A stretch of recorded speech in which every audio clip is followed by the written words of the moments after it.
No, te pido esto no lo voy a dar una. Bien, muchas gracias por la intervención del profesor Francis Navarro y a continuación entra en el uso de la palabra el doctor Juan Gil Fernández. Después de su intervención tendremos una pausa para tomar café.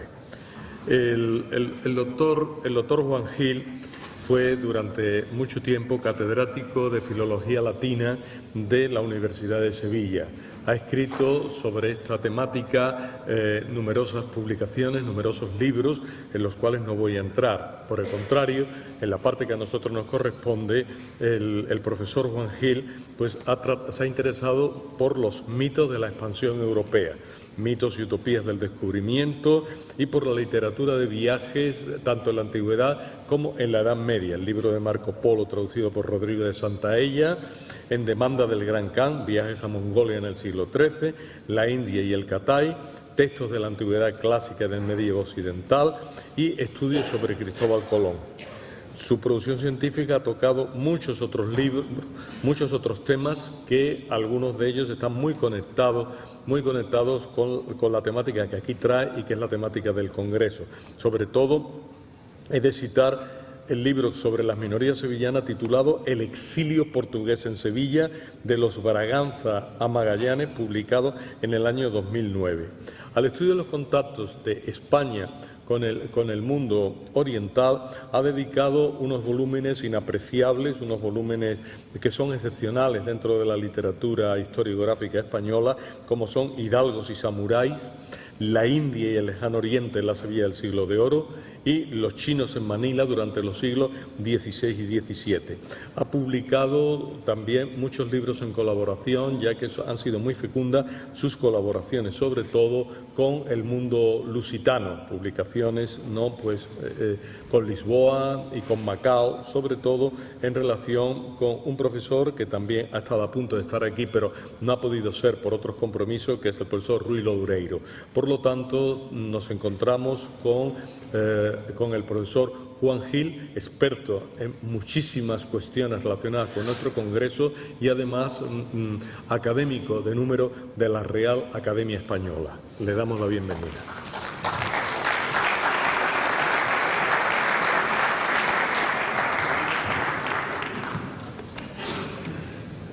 Muchísimas gracias, querido Carlos, por tus palabras tan cariñosas de presentación. Quiero, ante todo, agradecer al Ministerio de Defensa la invitación para estar aquí y la feliz idea de haber conmemorado un suceso realmente tan trascendental como el viaje de Magallanes. Esta mañana se ha hablado de macrohistoria, hoy les voy a hablar de microhistoria, les voy a relatar únicamente unos cuantos meses. Unos meses, eso es verdad, trascendentales. He dividido mi intervención en capitulillos que les leeré para que se vayan orientando. Despedido del rey de Portugal, Magallanes llegó a Sevilla el 20 de octubre de 1517. Con anterioridad, él y Rui Faleiro habían concertado, al separarse el uno del otro, que volverían a reunirse precisamente en Sevilla. ¿De qué apoyos disponían los portugueses en esta ciudad para citarse en ella, en vez de acudir directamente a la corte a presentar al rey su proyecto? Dos poderosas razones explican su conducta. En primer lugar, la existencia de una poderosa colonia lusa en Sevilla, agrupada en torno a don Jorge de Portugal, el futuro conde de Gelbes. Es el libro del que le acaba de hablar, de citar el profesor Martínez Oro. En segundo término, la propia importancia de la ciudad, que se había erigido en capital de un nuevo mundo que cada vez ensanchaba más y más sus dimensiones y sus orillas. Los oficiales de la Casa de la Contratación, Juan de Aranda.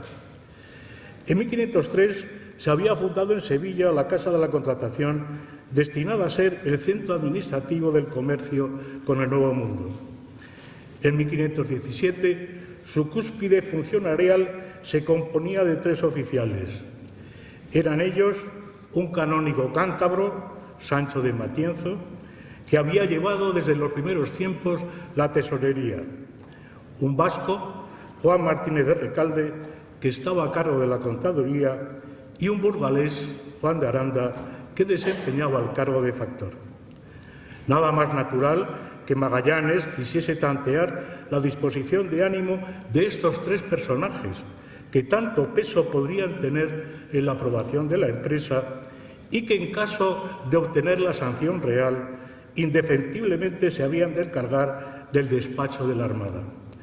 Tras haber conocido a todos ellos, el portugués, como confesó él mismo, no falló ninguno tan aparejado para se informar de lo que ellos querían como a Juan de Aranda. Sin embargo, surgió un inconveniente grave. En el transcurso de aquellas conversaciones, Magallanes se percató bien pronto de que ni Aranda ni los otros 2 oficiales de la Casa de la Contratación tenían poderes suficientes para tomar asiento con una persona como él, que se disponía a descubrir nuevos mares y nuevas tierras. De ahí procedió su recelosa cautela a exponer abiertamente su plan a Aranda. Por otra parte, lo convenido había sido esperar a Ruy Faleiro en Sevilla antes de partir para la corte, de modo que permaneció en aquella ciudad algunos meses más. No le faltaron en ella ni distracciones ni agasajos, pues en los pocos meses que le faltaban al año para terminar, contrajo matrimonio el portugués con Beatriz Barbosa, hija de un portugués, Duarte Barbosa, comendador de la Orden de Santiago y teniente de alcaide de los Alcázares y Atarazanas. Este Juan de Aranda, con quien Magallanes hizo al parecer tan buenas migas, estaba emparentado con mercaderes burgaleses tan conocidos como Juan de Castro, Juan de Astudillo y Diego López Gallo. El 30 de noviembre de 1516 había sido nombrado factor de la Casa de la Contratación por renuncia del comendador Ochoa de Isasaga, con un salario anual de 100.000 maravedís. Acababa, pues, de llegar él también a Sevilla. Como mandaba la endogamia imperante en aquella sociedad de castas, Aranda contrajo matrimonio con una mujer de la aristocracia conversa hispalense, Ana Pérez, nieta del poderoso mercader Manuel Cisbón.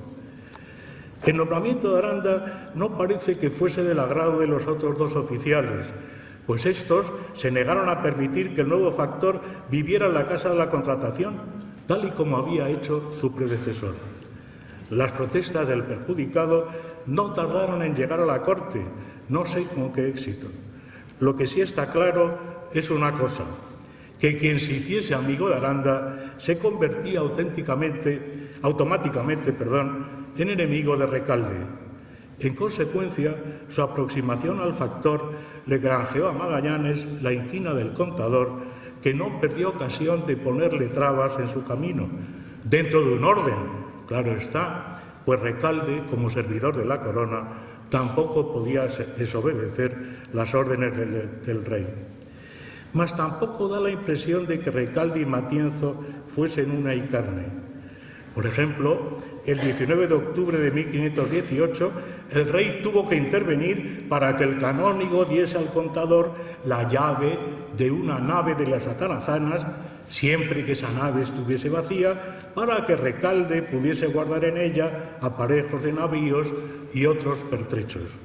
Una buena prueba del genio vivo de Matienzo, que a cuanto parece no se fiaba mucho de su colega. La conexión burgalesa. Tal y como hemos dicho, Magallanes no se abrió del todo al factor ni le dio cuenta cumplida de su proyecto, aunque sí alardeó de sus conocimientos náuticos. Él sabía mucho de las cosas de la altura y había descubierto mucha tierra. Sin embargo, Fue tan grande el interés que despertaron en Aranda los servicios que el recién llegado podía prestar a la corona y, de paso, a su propia carrera y promoción, que despachó un enviado a Portugal a fin de recabar información sobre la condición y calidad real del navegante. La respuesta no pudo ser más satisfactoria, pues dieron fe de la valía de Magallanes dos mercaderes residentes en Lisboa, que conocemos, uno de ellos por el apellido, Covarrubias, y otro, Diego de Faro, pero que es evidentemente Diego de Haro. Por sus nombres salta a la vista que se trataba de dos comerciantes de Burgos, sin duda amigos de Aranda. Pero todavía nos interesa más saber que previamente tanto el uno como el otro tenían conocimiento del portugués.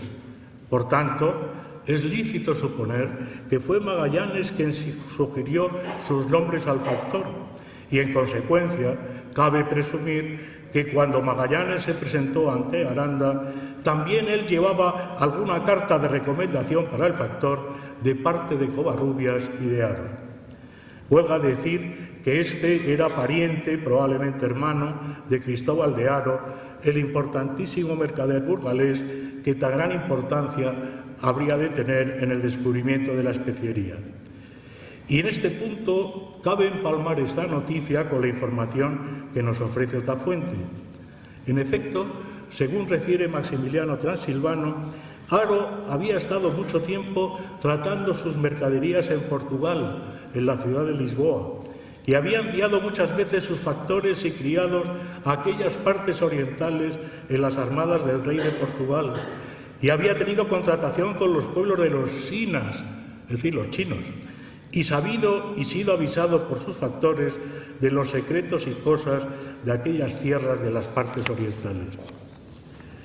Era muy lógico este interés por la especiería, pues a comienzos del siglo XVI, con la subida de Manuel I al trono portugués, no solo Haro, sino otros mercaderes de Burgos habían invertido grandes sumas de dinero en el comercio con la India. En septiembre de 1537, con motivo de los pleitos que Cristóbal de Haro puso a la corona tras la firma del Tratado de Zaragoza, se los puso por lucro cesante, por lo que él había dejado, el dinero que él había dejado de percibir, se revisó para encarecer sus pérdidas la contaduría de las grandes compañías burgalesas en aquellos primeros años del 500, a fin de averiguar las ganancias que conseguían en las armadas a Calicut. Eran estas la sociedad de Juan de Castro y Juan de Astudillo, que adujo dos grandes libros de caja correspondientes a los años 1511, 1512, 1513, 1515, la de Diego López Gallo y compañía, que había comerciado en Lisboa de 1512 a 1513, y la de Francisco de Covarrubias, que lo había hecho de 1513 a 1514. Gracias a esta consulta se pudo comprobar que en las armadas que se hicieron para Calicut en los años de 1509 hasta 1514, poco más o menos, en unos armazones se ganó a razón del 217%, en otros a razón del 198%, en otros 150%, en otras 125% y en otras el 100%. Y esto es de los que esperaron el retorno del armazón, porque las que no las esperaron no ganaron tanto porque tomaron pimienta en pago. Como bien puede comprenderse, eran estos mercaderes los primeros interesados en abrir para la corona de Castilla el tráfico de la especiería, una vez que a Cristóbal de Haro se le había cerrado el negocio Portugal por un giro inesperado en la política de don Manuel. El busilis del negocio, en definitiva, se había incubado en Lisboa, al socaire de los mercaderes bordaleses, cuando estos hombres de mente tan sagaz como despierta se dieron cuenta de la excelente oportunidad que les podía brindar el paso a España de Magallanes y Faleiro. En 1517 volvió asimismo a España Cristóbal de Haro, también, dice Maximiliano Transilvano, descontento del dicho rey de Portugal por cierta injusticia que de él recibió en 1515. Maximiliano Transilvano, secretario privado de Carlos I, emparejó los dos viajes como si ambos tuvieran la misma causa y obedecieran a un mismo propósito. Estos, Fernando de Magallanes, capitán, y Cristóbal de Haro, mercader, se vinieron a la corte de nuestro emperador y rey de España determinados de demostrar a su majestad, según lo que ellos alcanzaban, y para le decir y hacer saber y dar aviso que Malaca se creía estar en los términos de la partición de Castilla. Quizás sea exagerada esta presentación de los hechos, que hace corresponsables del triunfo de la expedición a Magallanes y a Haro. No cabe olvidar que Maximiliano Transilvano estaba casado con una hija de Haro, por lo que le interesaba engrandecer la participación de su suegro en la empresa. Lo que no se puede negar es que, a pesar de las reticencias de Magallanes, el proyecto de la especería contó desde el principio con el apoyo decidido de los mercaderes burgaleses. Y así lo atestigua el propio relato de Magallanes, a pesar de lo entrecortado que está y lo lleno de oportunos silencios que se nos presenta ahora. No es de extrañar, por ende, que las respuestas de Covarrubias y Haro no hiciesen sino encandilar más a Aranda, que por su cuenta, y sin decir nada a Magallanes, decidió escribir él mismo al gran canciller de Carlos I, Jean Le Sauvage, una carta en la que le daba cuenta de la llegada del navegante a Sevilla, ponía por las nubes su calidad y suficiencia y le encarecía la magnitud de la empresa. La elección de tal destinatario, Jean Le Sauvage, a quien, por cierto, Las Casas pone por las nubes, se explica porque Carlos I le había confiado a Sauvage la gobernación de las Indias, si bien el flamenco no había empezado a tomar las riendas del asunto del Nuevo Mundo hasta noviembre de 1517. El ingenio del factor madrugaba cuando había que buscar mercedes con tanta habilidad como presteza. Reunión de los socios en Sevilla y viaje a Valladolid.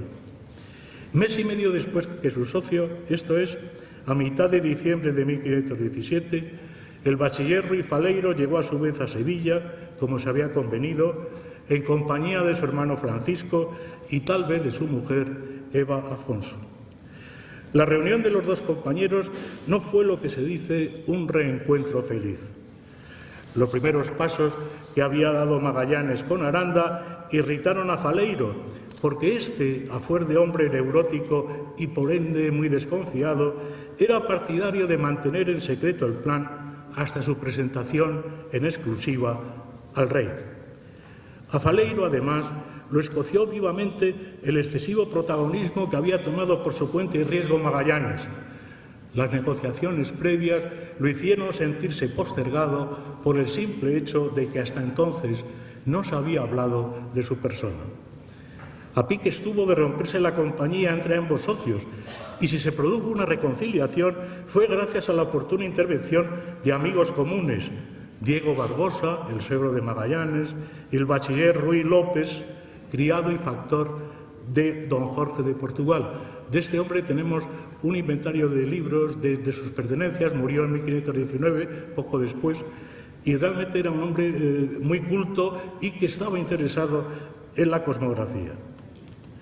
En este nuevo concierto, Ruy Faleiro y Magallanes convinieron en ser iguales y que lo que supiese el uno, así de Portugal como de Castilla, tocante a su negociación, lo comunicase con el otro en un plazo de 6 horas, y que si alguno de ellos con su honra se quisiese volver a Portugal, que lo pudiese hacer sin perjuicio de su compañía, de la sociedad que habían hecho, con tanto que, decidiéndolo, se lo hiciese saber en el plazo de las dichas 6 horas. Sobre este acuerdo, que conocemos gracias a Faleiro, cayó Magallanes. Su silencio al respecto indica que ya se estaba comenzando a resquebrajar una confianza y una amistad que probablemente se habían fundado solo sobre la base del interés común. E incluso, como vemos, se barajaba la posibilidad de que uno de los socios volviese a Portugal, doblegado por la insistencia del monarca luso. mas el hecho fue que ninguno de los dos camaradas cedió a las presiones del monarca de don Manuel. El tiempo acuciaba, por lo que convenía ponerse en marcha. El 18 de noviembre de 1517, el nuevo monarca, un joven rey, Carlos I, había hecho una entrada triunfal en Valladolid, donde habría de ser jurado rey el 7 de febrero de 1518. Castilla en pleno acudió a la llamada. Todos los grandes, deseosos de ver confirmados sus privilegios, así como de obtener nuevas mercedes, rivalizaron por asistir a la jura y a las Cortes. Al solemne acto asistió la nobleza andaluza y muy en primer lugar el duque de Arcos, don Rodrigo Ponce de León. Por tanto, es muy comprensible que los dos socios, el 20 de enero de 1518, sin esperar la respuesta de Jean Le Sauvage, como pretendía Aranda, partiesen de Sevilla en compañía del hermano de Rui, Francisco. Los portugueses se unieron al séquito de la duquesa de Arcos, doña María Tellez Girón, hija del conde de Ureña, quien, por razones que ignoramos, no había acompañado a su marido, que efectivamente había ya tomado parte en varios sucesos en Valladolid.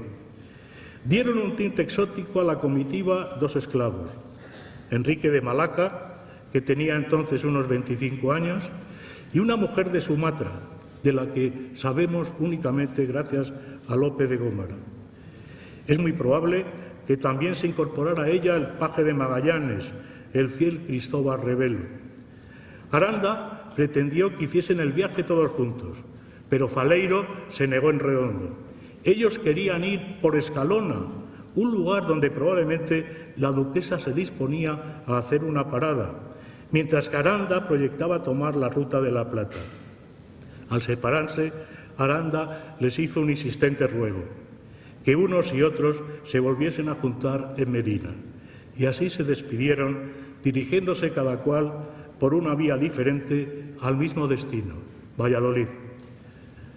Apenas Aranda había andado 3 leguas cuando le llegó el recadero de un mercader asentado en Sevilla, Juan Fernández de Castro, para traerle una cédula regia en respuesta a la que él había enviado al gran canciller. En ella el monarca le agradecía al factor la información dada y le instaba a acudir a la corte en compañía de Magallanes. Otra vez vemos funcionar a la perfección a la piña mercantil, pues Castro era otro burgalés afincado en Sevilla. Y puedo añadir que fue tal la amistad que unió a Aranda con Castro que en aquel tiempo en que los matrimonios se concertaban normalmente por el interés de los padres, una hija suya, Juana, se casó con un hijo de Aranda, de Juan Fernández de Castro, Fernando de Castro. La boda selló la unión comercial de las dos familias. Las raposerías de Juan de Aranda. Llegado que fue a Medina del Campo, el factor puso la feliz nueva en conocimiento de Magallanes, mandándole una copia de la carta del rey y comunicándole en misiva aparte que los esperaría en aquella ciudad. El mensajero de Aranda alcanzó a los portugueses en el puerto de Radón, en la provincia de Ávila, de suerte que, al fin y a la postre, se produjo el tan esperado encuentro en Medina. Los portugueses se alojaron en la misma posada que el factor, que muy obsequioso les hizo honra, así declaró Faleiro. De allí salieron los viajeros en paz y compañía hacia Valladolid. Por el camino iban todos conversando muy contentos y animados por la cédula del rey, cuyo prometedor contenido les hacía paladear ya las mieles del triunfo. La euforia que mostraban Magallanes y Faleiro fue aprovechada entonces por Aranda, que antes de llegar a Puente de Duero y tras haber alardeado de su influencia en la corte por los muchos amigos que tenía en ella, creyó llegado el momento de plantear sus exigencias. Y así les dijo: «Ya no estaréis quejosos de lo que tengo escrito al gran chanciller. Antes por ello, y por lo que yo haré en decir a su Alteza la información que de vos tengo de Portugal, me deberíades de dar parte del bien que Dios os hiciese». Ruy Faleiro, siempre cauteloso, solicitó discutir el asunto a solas con Magallanes. En este aparte, Francisco Faleiro, informado de lo que se ventilaba, se mostró partidario de rechazar la impetición con un rotundo no. A pesar de su opinión adversa, Magallanes y su hermano Ruy no juzgaron conveniente contrariar los deseos de un hombre que siempre los había favorecido, por lo que consintieron en otorgar a Aranda la 10ª parte de las ganancias que les pudieran corresponder a ellos de la futura armada. Entonces el factor, aparentemente indignado, rechazó la oferta. Sus servicios merecían no menos que la 8ª parte, aunque se la diesen o no. Él no dejaría de cumplir con las obligaciones que le incumbían como servidor del rey y factor de la Casa de la Contratación. En aquel momento Magallanes tomó la iniciativa y prometió lo siguiente a Aranda: que de lo que hubiesen de su Alteza armándolos, es decir, si el rey costeaba la armada, que le darían la 8ª parte de aquello que ellos hubiesen de haber, y que si ellos armasen a su costa, que no le darían nada, con tal condición que, armando ellos sin que los armase su Alteza, él armase con ellos 2000 ducades, y que respecto de lo que armase hubiese su parte de lo mueble que se hubiese de la dicha armada, pero no de la herencia de la tierra que se descubriese, habiendo ellos respecto a la buena voluntad con que se movió a escribir a su Alteza, y así ofrecerle dinero aquí y allá si los hubiese menester. De nuevo, Ruy Faleiro volvió a manifestar a Magallanes su enojo, porque no lo hubiese consultado en privado antes de hacer tal ofrecimiento en público. Mas también él acabó por ceder, pues, como confesó a su hermano Francisco, la ayuda del factor podría ser decisiva ante la corte. Probablemente influyeron en su conformidad, como sospechó Magallanes, los préstamos que Aranda les había hecho. El burgalés sabía bien cómo ganarse la voluntad del más terco adversario. Más de 1.500 ducados se había gastado, aseguró más tarde al Consejo de Indias, en acudir a Valladolid en 1518 y a Barcelona en 1519. Una bonita suma de dinero.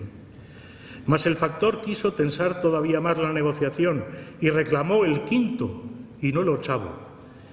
Como Ruy Faleiro se negase en redondo a consentir en ello, Aranda exclamó aparentemente enfadado: «Pues no me queréis otorgar el 5º por lo que tengo de trabajar en este negocio, no quiero nada». Era el último farol. Pero volvamos a examinar con detenimiento las palabras pronunciadas por Magallanes. De ellas se desprende, en efecto, que si Carlos I renunciaba a financiar la expedición, los portugueses estaban dispuestos a prestar las naves por su cuenta, lo que quiere decir, en definitiva, que contaban ya con armadores decididos a llevar a cabo la empresa. El viaje, por tanto, se iba a realizar de una manera o de otra, pagase el rey o no los costes de la armada. Y esta noticia parece casar a la perfección con lo que nos cuenta Maximiliano Transilvano, que Cristóbal de Haro se profirió de armar a su propia costa y de sus amigos las naos que para la armada de aquel viaje fuesen menester, diciendo al emperador que no querían que su majestad gastase cosa alguna más de les conceder y dar licencia para que pudieran hacer el armada e ir con sus poderes reales. Cristóbal de Haro y sus amigos. Otra vez nos salen al paso los burgaleses, entre los que se encontraba Aranda. En la conversación mantenida antes de llegar a Puente de Duero, por consiguiente, estaban ya más o menos pergeñadas las partes alícuotas de dinero que habría de aportar cada socio a la futura compañía. La 8ª parte que habría de tener Aranda se corresponde con 2.000 ducados. Luego parece que el capital social de la compañía se cifraba en 16.000 ducados, unos 6 millones de maravedíes.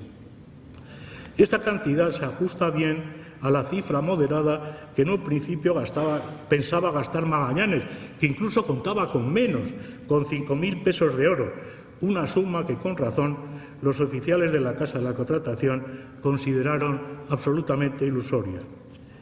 Y todavía los capítulos de peticiones que los portugueses presentaron al rey se dividieron en 2 partes. La primera, en el supuesto de que el rey financiase la expedición, y la segunda, si no fuese servido vuestra Alteza de armar a su costa y fuere servido que nosotros vayamos en este descubrimiento a nuestra costa y despensa. Al fin y a la postre, en el despacho de la Armada acabó interviniendo el dinero privado. El rei, muy apretado a causa de los grandes gastos que agora de presente se han ofrecido, ordenó a Fonseca el 10 de marzo de 1519 que buscase personas para poner en la Armada mercaderías de rescate en cuantía de 4.000 ducados. Y Fonseca se concertó con mercaderes a condición de que se les pagase así en rescate como en todas las otras cosas que sean en beneficio del armazón, según lo que cada uno hubiese puesto. Huelga dar el nombre de estos mercaderes Cristóbal de Haro y sus amigos. Magallanes y Faleiro en Valladolid. Corría ya el día de Carnestolendas, que en aquel año cayó el 17 de febrero, cuando Aranda partió de Medina para Valladolid, mientras que Magallanes y Faleiro estaban en Puente de Duero, se quedaron en Puente de Duero. De allí los portugueses fueron a Simancas, donde permanecieron 3 días. ¿Qué motivo los retuvo tanto tiempo en Puente de Duero y en Simancas? Es un enigma, máxime estando la corte tan cerca. De Simancas marcharon, sí, a Valladolid. Allí les salió a recibir Aranda, que los llevó a su posada, donde comieron y durmieron aquella noche. Vivía el factor en casa de Diego López de Castro, otro renombrado mercader burgalés. De nuevo el capital tejía afanoso su tela de araña en torno de los portugueses. Al día siguiente, sin embargo, a pesar de los ruegos de Aranda, Magallanes y Faleiro se trasladaron a otro albergue, una manera tal vez de preservar su independencia. En aquellos días de tensión, mucho debió de ayudar a Magallanes algún fraile seráfico natural o residente en Aranda de Duero. Solo así se comprende que en su testamento, hecho el 24 de agosto de 1519, el navegante hiciese una manda monetaria al monasterio de San Francisco de la villa de Aranda de Duero. Se siguieron a continuación las audiencias con el gran canciller Sauvage, con el cardenal Adiano de Utrecht y con Fonseca. Entonces conoció el clérigo Bartolomé de las Casas a Magallanes, en las que se acordó que los portugueses presentasen al rey los capítulos de sus peticiones. El 23 de febrero, cuando ya estaba tomado el concierto, si bien el rey no lo había firmado todavía, Magallanes y Faleiro se presentaron con sus papeles bajo el brazo en la vivienda de Aranda, es decir, la casa de Diego López de Castro. Al recibirlos, Juan de Aranda, dando por hecho el triunfo de los portugueses, volvió a insistir en sus peticiones, diciéndoles que si le querían satisfacer algo por el trabajo que había recibido y ayuda que les había dado, que se lo tendría en merced. No por un azar, claro está, se encontraba allí presente un escribano, Diego González de Santiago, que les mostró una escritura ya redactada por la que se obligaban por escrito a darle la 8ª parte que antes le habían prometido de palabra. Aranda les pidió que firmaran el compromiso y Magallanes y Faleiro, sintiéndose cogidos, así lo hicieron, muy contra la voluntad otra vez de Francisco, el hermano de Ruy. Así reza el documento en su parte dispositiva. Sepan cuantos esta pública escritura de obligación vienen como nos, Ruy Falero, vecino de Cubillán, que es en el reino de Portugal, y Fernando de Magallanes, vecino de la ciudad del Puerto, es decir, Oporto, en el dicho reino. Otorgamos y conocemos por esta carta y decimos que por cuanto entre nosotros está concertado de la una parte, y vos, Juan de Aranda, factor del rey nuestro señor y vecino de la ciudad de Burgos en la casa de la contratación de las Indias de la ciudad de Sevilla de la otra, que todo el provecho e interese que hubiéramos del descubrimiento de las tierras que placiendo a nuestro señor hemos de descubrir y hallar, que vos halláis la 8ª parte. Y ahora, muy cínico, decía Aranda: y yo, el dicho Juan de Aranda, que presente estoy, otorgo y conozco que acepto la Escritura y la loo y apruebo y he por buena y la recibo y acepto en cuanto me es útil y provechosa, y prometo de estar por ella, de la guardar y cumplir, según de la manera y forma que en ella se contiene. Fueron testigos Benito de Madrigal, criado de Pero Zapata de Cárdenas, vecino de Madrigal; Juan de San Martín, criado de Diego López de Castro, vecino de Burgos; y Antonio de Torres, criado de Juan de Aranda. Aranda, muy orgulloso, mostró después aquella obligación, un verdadero triunfo de la astucia y de la perseverancia, a sus parientes en Burgos. Entre ellos se encontraba, y no es ahora ninguna sorpresa, Cristóbal de Ar.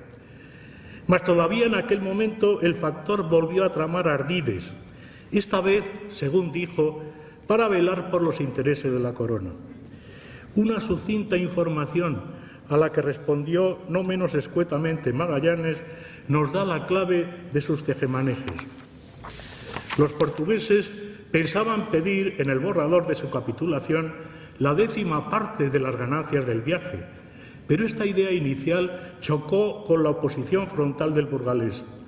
Y así se explica en el interrogatorio propuesto por el propio Aranda en defensa de sus intereses y en las lacónicas contestaciones que dio Magallanes en Barcelona el 19 de abril de 1519. Las preguntas que nos interesan son las siguientes.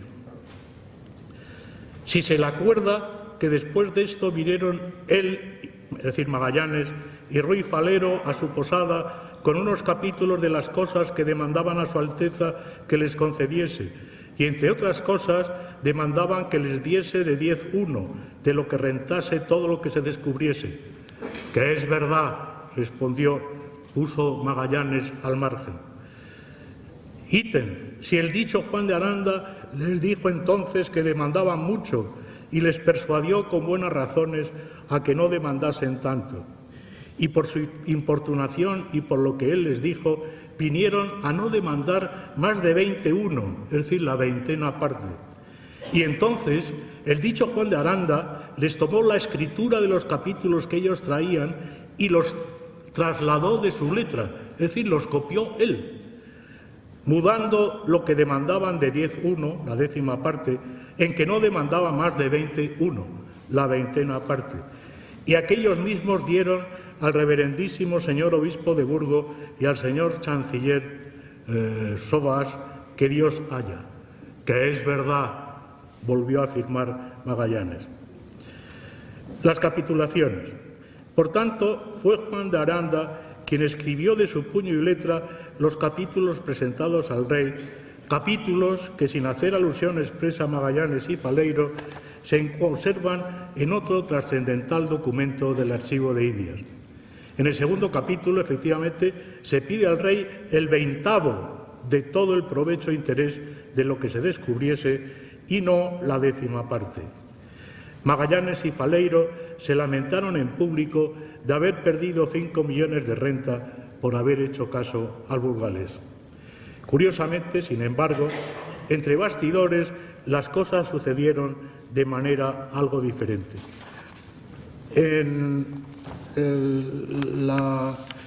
el original de mi texto podrán leer toda una serie de consideraciones sobre las dos manos que escribieron al margen de estas capitulaciones, en las que concretamente, por ejemplo, esta mañana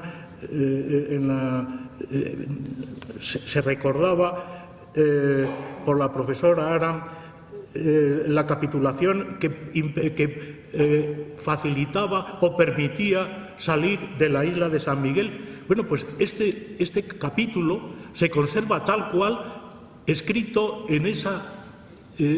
al margen de las capitulaciones, que se entiende el capítulo de los límites que han de dar, que Su Alteza puede dar licencia por las islas y todas las partes que están descubiertas hacia la parte que quisieren, Y si desde la mar del sur de la isla de San Miguel quisieren ir a descubrir, lo puedan hacer, y todos los de tierra firme puedan navegar y descubrir, y por el camino que ahora fueren, dentro de los dichos años, no pueda ninguno descubrir, y si su Alteza quisiera enviar, sean primero requeridos para que si ellos lo quisieren hacer, lo hagan conforme al capítulo. Las capitulaciones constituyeron un verdadero triunfo, ya por el apoyo de los mercaderes burgaleses o por el respaldo del lobby portugués de Sevilla. El caso es que se firmó el concierto el 22 de marzo de 1518 en un espacio de tiempo sorprendentemente corto. Su negociación, sin embargo, como hemos visto en lo anterior, que no se lo he leído, perdonen ustedes, no fue un camino de rosas como pretendió hacernos creer Aranda. Fonseca y los demás consejeros eran un hueso duro de roer, y si al final fue aceptada en buena parte las exigencias de Magallanes y Falero, ello se debió sin duda a que se pensó que incluso de triunfar los portugueses en aquella empresa de descomunal envergadura, el tiempo y la razón de Estado se encargarían de recortar o anular la enormidad de los privilegios concedidos en 1519. ¿No se habían conculcado ya contra toda justicia los términos del asiento hecho en 1492 con Cristóbal Colón? Pues bien, ya estaba sentado el precedente a seguir. Y desde luego así se hizo cuando los herederos de Magallanes pleitearon por su herencia con la corona. Últimos coletazos del acuerdo con Aranda. Las mañas de Aranda habían sido de todo menos éticas, pues prevaricando había usado de su cargo en perjuicio ajeno y provecho propio. Bien lejos estaba de sospechar el factor que aquella obligación se llegaría a hacer pública. Mas así sucedió, muy probablemente a causa de una denuncia de su enemigo de siempre, Juan López de Recalde. Es lo que parece indicar el propio Aranda cuando escribió: «El contador intentó de acusarme porque yo hice esta contratación y acepté esta parte que ellos de su voluntad me dieron». La incriminación tuvo consecuencias.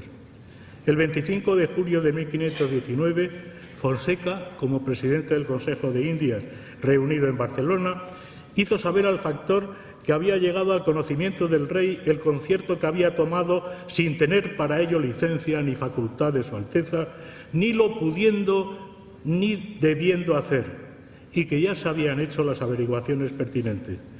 Pero como éstas habían sido realizadas fuera de juicio plenario, el Consejo no podía dictar sentencia a no ser que Aranda diera por buena la información tomada y reconociera por verdadera la obligación. En caso contrario, si el factor quisiera pleitear, el obispo indicaría al fiscal real, Juan de Villalobos, que procediera a ponerle una demanda. Y así fue. El fiscal, representado en este caso por el licenciado Prado, apretó bien al factor. Juan de Aranda cometió delito, porque siendo factor no había de pedir ni recibir dádivas y promesas, y por haberlo hecho, incurrió en pena de perdimiento de la dicha 8ª parte y de perdimiento del dicho oficio de factor, de más y allende de otras penas que deberían aplicarse a la Cámara y Fisco del Rey. Acorralado, se defendió otra vez con cinismo Aranda, alegando que él no había cometido ninguna ilegalidad al hacer un contrato privado y que no había dificultado ni encarecido los términos de la capitulación. Al revés, afirmó. Es notorio que yo no intervine en el cuánto habían de haber de vuestra Alteza los dichos portugueses, sino en trabajar que de lo que pedían y querían se concertasen, por mucho menos de lo que ellos tenían determinado de haber. Es en esa coyuntura cuando el factor presentó aquel interrogatorio al que ya nos hemos referido y al que contestó Magallanes, reconociendo escuetamente la veracidad de cuanto se le preguntaba.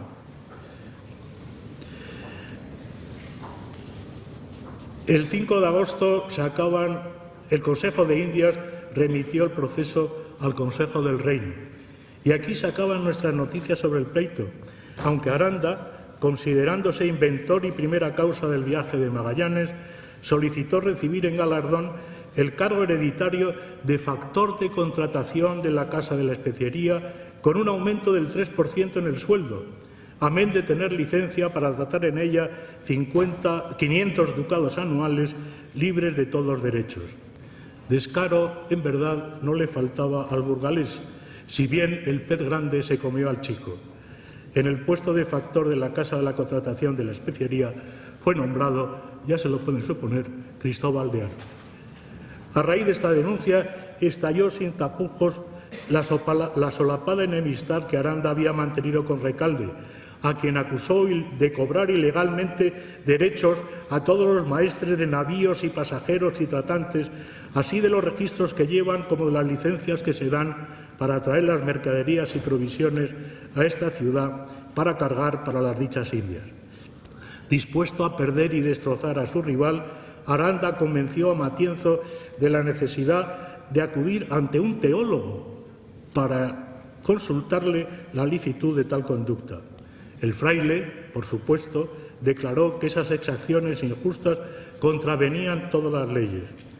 El canónigo, empero, receloso tal vez de las intenciones últimas del factor, no se atrevió a presentar una denuncia contra su colega, alegando que no le constaba de manera fehaciente la comisión de tales desmanes y fechorías. Así fue como el contador y el factor se libraron de males mayores y se tuvieron que contentar con soportarse mutuamente. Los dos irreconciliables enemigos fallecieron casi al mismo tiempo. Recalde murió en 1532 y Aranda un poco después, en 1535.